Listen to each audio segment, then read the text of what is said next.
Oi, sabe quem sou? Pelos meus olhos, você se conecta ao mundo, vibra, se emociona, fica indignado. Eu sou a audaciosa câmera de TV e desta vez vou te guiar numa viagem cheia de surpresas. Pé na estrada. Vamos conhecer os museus brasileiros. Hoje vamos conhecer o Museu Paraense Emílio Gueldi, que fica na Avenida Magalhães Barata, em Belém.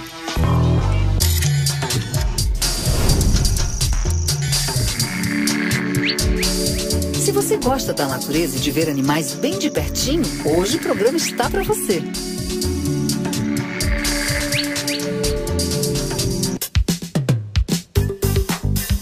O Museu Emílio Gueldi tem como foco conservar os acervos e comunicar conhecimentos nas áreas de ciências naturais e humanas relacionadas à Amazônia.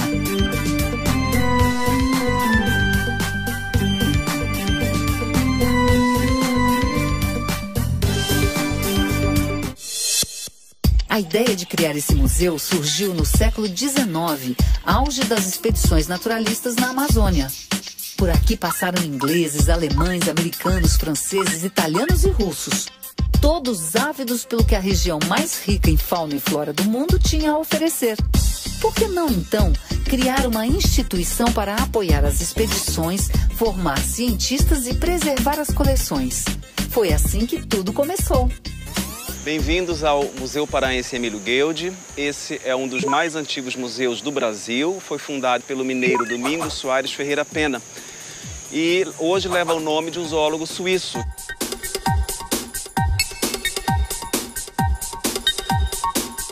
Hoje o Museu Gueldi alia pesquisa científica e comunicação nas áreas de ciências humanas e naturais. Convidamos você para conhecer um pouco melhor a nossa instituição.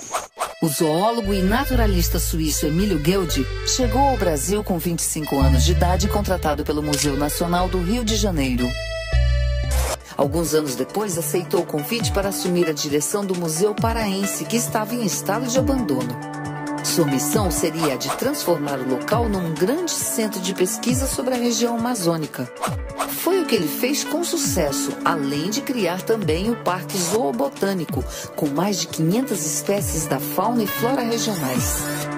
E entre essas espécies nós temos dos mais variados hábitats.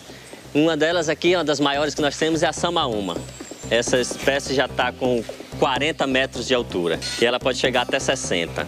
É uma espécie característica de ambiente de várzea, que você percebe por essas sapopemas, que elas são justamente para fixar em ambiente alagado.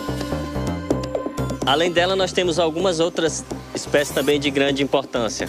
Outro exemplo é o guajará, que é a árvore mais antiga do parque. Essa espécie apresenta um valor muito grande para o Museu Gueldi, porque além dela ser a árvore mais antiga do parque, ela é a árvore indivíduo tipo. O que é o indivíduo tipo da espécie? É aquele indivíduo que o autor se baseia para poder descrever a espécie. Ou seja, quem for estudar o guajará no mundo vai precisar vir aqui para ver suas características.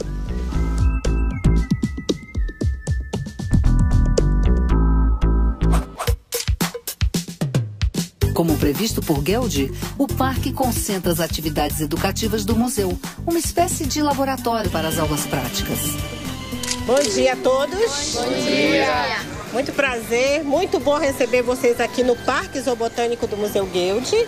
Nós vamos agora fazer uma trilha no parque, em que nós vamos mostrar as principais atividades que o parque tem.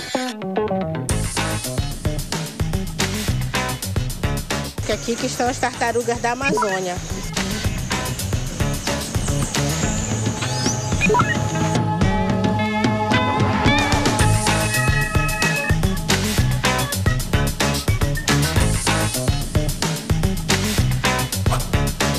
A presença da tartaruga no Parque Zoobotânico está ligada à própria história da instituição.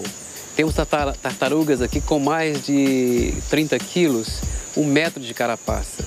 Esse animal pode colocar até 200 ovos. E o interessante é que na natureza, 1% viabiliza como animal adulto, enquanto que em cativeiro, praticamente 80% chegam à fase adulta, o o que permite à instituição disponibilizar esses filhotes para várias partes do Brasil e mesmo para órgãos governamentais com o propósito de soltura no seu ambiente natural. E a gente tem a oportunidade de verificar em condições quase naturais o nascimento de tartarugas e tracajás aqui nesse local. E não há dependência dos filhotes com os pais, eles nascem com a reserva que os mantém vivos por até 15 dias e a partir daí vivem dependendo do seu esforço para buscar alimentos. Então isso tem uma importância de preservação, tem uma importância educativa e é um indicador de qualidade dos trabalhos que são dedicados à manutenção desses animais. Aqui nós temos o tracajá, um animal de aspecto histórico, bizarro, né? O nariz desse animal está na ponta dessa proeminência, os olhos diminutos. É um animal bastante raro por viver escondido em áreas lamacentas.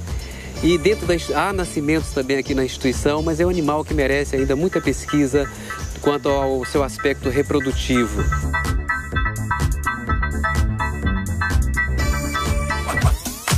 Que tal agora uma passadinha para ver um dos animais mais procurados por aqui? Meu menino, meu meninão. O meninão, no caso, chama Talismã.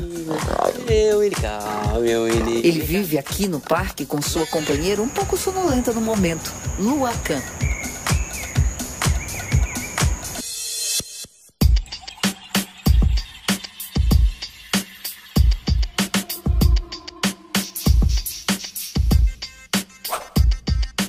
A onça-pintada tem um método incomum de matar suas presas.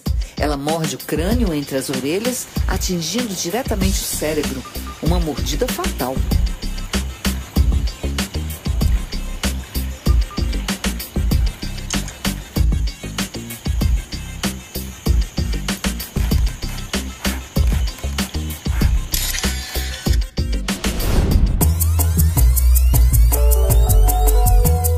Lago da Vitória Régia.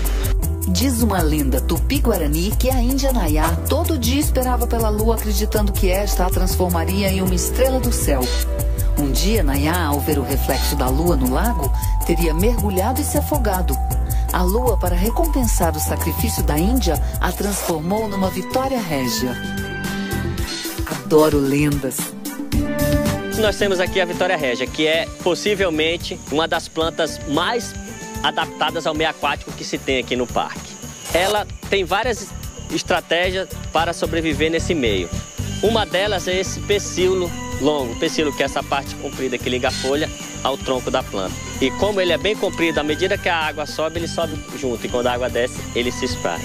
Uma outra curiosidade da Vitória Régia é a sua flor, que ela abre consecutivamente em 2 dias.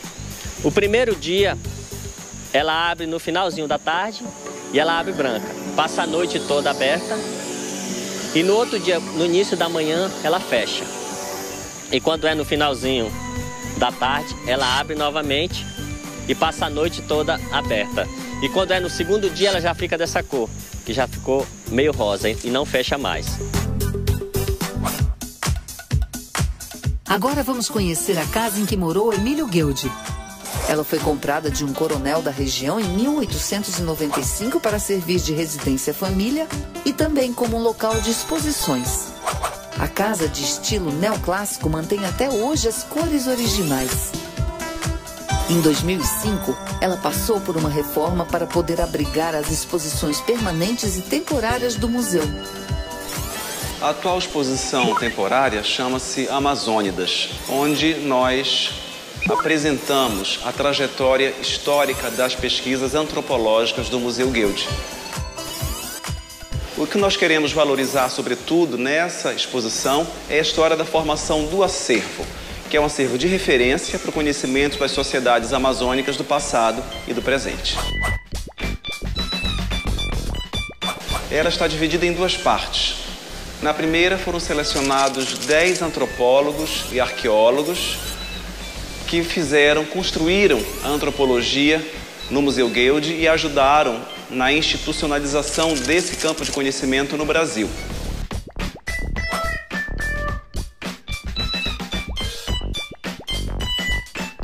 Na segunda parte, apresentamos as pesquisas arqueológicas e antropológicas contemporâneas, ressaltando os principais projetos de pesquisa da instituição. Na exposição, são exibidos objetos de mais de 40 etnias amazônicas, para mostrar a diversidade cultural dos povos que ainda vivem na região e outros que já foram extintos. Também são exibidos documentos do arquivo e também publicações dos cientistas que trabalharam no Museu Guild. Algumas publicações importantes, consideradas hoje clássicas, que estão aqui devidamente contextualizadas junto com a biografia dos seus autores. Uma das principais peças do acervo arqueológico do Museu Guild está exposta na exposição. É a grande urna marajoara, que foi coletada na década de 1940 por